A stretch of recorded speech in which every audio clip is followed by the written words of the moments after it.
Thank you very much, Ken Workington, and welcome everyone to a very special edition of In the Sulky, as we are joined by Jeff Gural, the man who is working on a plan to lease the Meadowlands Racetrack. We're going to give you the updates on what's happening. First of all, Jeff, you've submitted your proposal to the governor's office. What has the response been? Well, we had a meeting, I think, last Friday with the governor's people, and I think the response was what I thought it would be. I think it was a positive response. There are a couple of issues that we have to work out, but in general, I think it was very positive. Now, are there some major issues still to be determined, or are they issues that you think can be addressed and probably worked out? Well, yeah, there are some issues that have to be addressed, but I think by and large they can be worked out with the governor's office, and I think I've actually got the money lined up to do this, which is when I started on this project, I thought the odds of success were about 10 or 20 to 1, but right now it looks like the real crux is going to be dealing with the unions, and I think that if we can work things out with the unions, I think we'll be in pretty good shape, but that's a big if, obviously. One of the big keys to putting your financing plan together was to come up with a workable business plan. I know your people have crunched the numbers and looked over the books. Have you come up with a feasible financial plan where we can break even or even make a little profit? Well, until we get a new building open, we can't break even or make a profit. We're estimating that, assuming we were to take over June 1st, which is probably about as soon as we could get all the paperwork lined up, that from June 1st till January 1st, 2013, which is when we hope to have a new building, we would probably lose $10 to $12 million. Once we're in the new building and have the Bayonne OTW open, I think we can probably do okay. It's the long range run that I'm a little bit concerned about, but in the short run, I think we could do okay. What about the Bayonne OTW? We know the plans were pretty well in place for the NJSEA to construct it. Is that something that could be up and running in 9 months, 12 months, somewhere in there? Well, we've made some changes because I think when the NJSEA was doing Bayonne, that was going to be it was really going to be the highlight of their operation. But obviously, now that we've decided to build a new building on the other side of the track, we don't think we need such a large facility. So they had a second floor, which we've eliminated, and we've made some other changes. But yeah, I think we would be shooting to have that open by April 1st of next year. Now, we saw the artist renditions of some of the plans for the new grandstand on the other side of the track, and it looks like a Taj Mahal, Jeff. It's a very, very attractive-looking facility, kind of upscale and kind of what you need to succeed in this market. Yeah, I think that we've got to start over in order to get the younger, new audience, and I think the only way to do that is with a new building. A beautiful sports bar, beautiful facilities, while at the same time appealing to the existing customers who are here tonight. I think we all recognize that the existing building was built for a different era in racing, when live racing was the big thing and there was no such thing as simulcasting.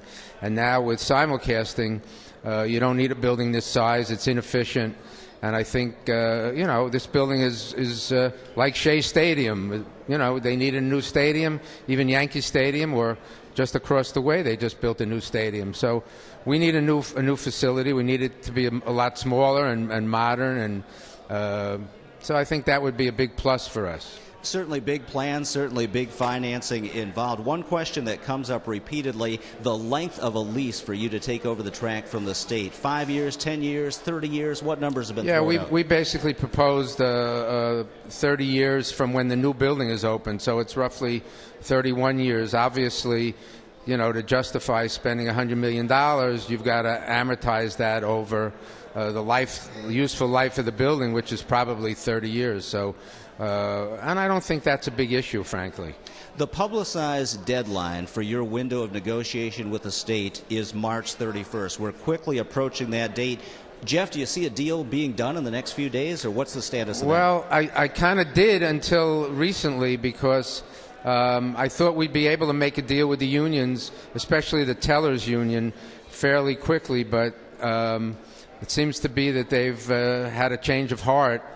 and my lawyer told me a little while ago that he can't get them on the phone. So until I have a deal in place with the unions, there's nothing more for me to speak to the state about. So I actually had a vacation planned. I'm leaving tomorrow for Puerto Rico, but I decided to come back Wednesday because I wanted to be here. I've been invited to speak at Rutgers Thursday, and I was planning to go down and meet with the governor's people Thursday afternoon, which is the deadline.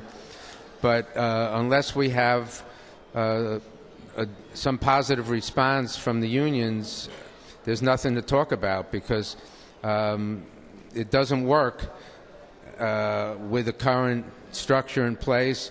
And, I don't mind losing $10 or $12 million in the 18 or 19 months, but I'm not going to lose $20 million. So hopefully, and the last time I was here, I had a lot of conversations with some of the tellers, and I got along with quite a few, and they seemed encouraging. So hopefully, look, it's not easy for a union leader to, tell his people that they're going to have to make concessions. Nobody wants to make concessions. But it is what it is. I think, we're all in this together, and if everybody works together, we can do this. I mean, I don't think, finding $100 million in this day and age to build a racetrack without, gamble slots or some other form is almost impossible. But we've been able to do it. We're convinced people that we can, get people back to the track if we have a new building. I think the OTWs will help. I've got a partner in Cantor Gaming, is Liam Matus, who's a genius. He lives in Nevada and knows more about gambling than anybody, and he has, we're going to try different kinds of bets. We're going to try to go after the rebate shops. We're going to completely change this game upside down. So we're not just going to, spend $100 million and hope that by some miracle all of a sudden people get interested in harness racing. Our plan is to completely change the model. Obviously, it'll take us a while until that new building is up, but we can certainly introduce new forms of wagering over the internet, on the phone, on new NJ4 bets, and we can get the Bayonne open. And I have some other ideas that, we've tried in Tioga. We've been very successful up there. Whether it would work in a cosmopolitan area like this, who knows? But I think if you make it fun, if it's fun for people to come here with, especially in the warm weather, I think the while it's not ideal for the horsemen, but reducing it to 81 days is a big plus for us, especially when the summer meet is a championship meet, 45 days. I think we can really make that a great meet. And I think we can get people come here with their kids, have a good time, and it's cheap. Look at it. Look what it costs to go to a baseball game or a Knick game or any other thing. Here you can, they charge $1 admission. I probably wouldn't charge admission. So you can walk in the door for free, buy a program for a couple of dollars and have a good time, as opposed to going to a baseball game with your kids that'll probably cost you $300 by the time you're done with tickets and buying, food and stuff. So I'm optimistic.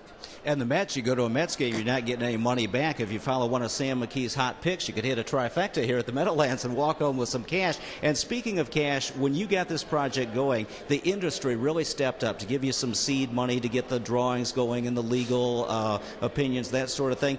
You've got to be just ecstatic with the industry support from some of the big owners. Well, yeah, I was. I mean, I think, we have an industry that's really divided in many ways. There's a lot of opinions. There's a lot of different ideas. You've got the breeders who want to go one way. You've got the, track owners. You've got the horsemen. But the one thing everybody seems to be on the same page is that losing the Meadowlands would be catastrophic for the business. And everybody supports that. So we've really found the one issue that is there's unanimity in the industry on the importance of keeping the Meadowlands open and revitalizing it, not just keeping it open. Obviously, having a new building will be a big plus. Jeff, we've been a little disappointed, frankly, with the light number of entries for our closing weekend here at the Meadowlands. I know a lot of other tracks, slot tracks, have just opened up, but does that bother you at all, the lack of support at the entry box?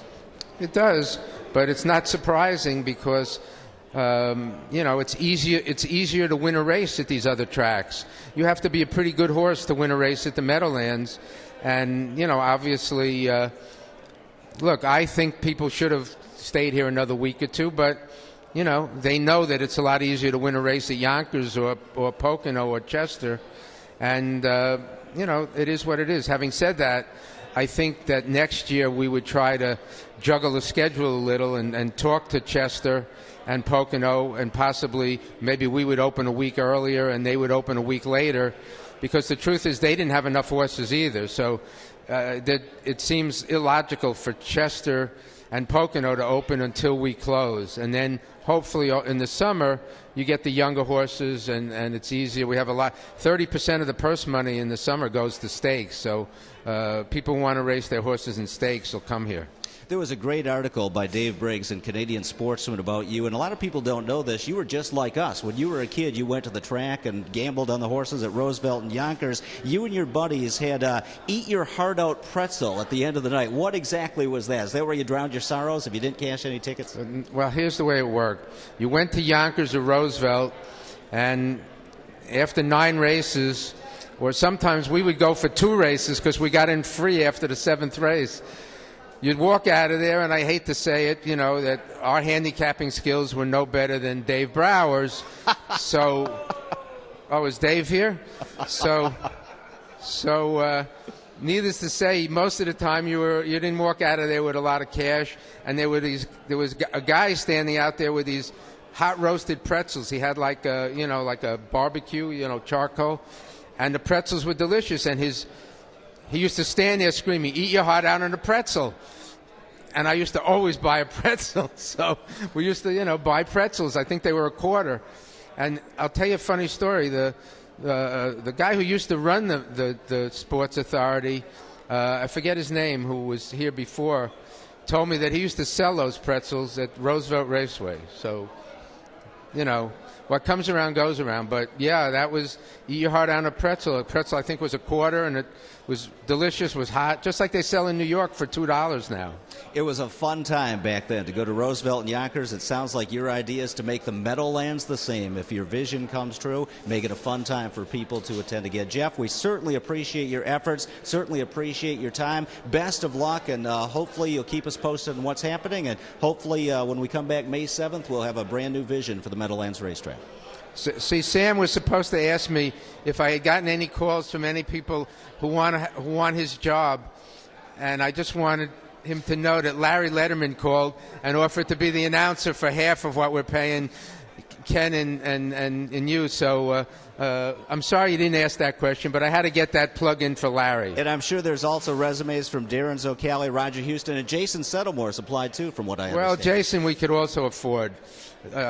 We could probably afford Darren, but it's you and Ken we can't afford. So hey, you can't put a price tag on quality. So you may want to say goodbye to Ken, to the announcing crew here. And Dave, probably can't afford him either, but he's not too expensive. Well, I take back that. Thanks for joining us then tonight. Seriously, Jeff, we appreciate it greatly, and best of luck with the continued negotiations. Oh, thanks for having me on, and I appreciate you having me. Thanks a lot. Okay, you bet. 13 minutes till post. Final encore performance by myself and Dave Brower coming up with the Daily Double, so stay tuned.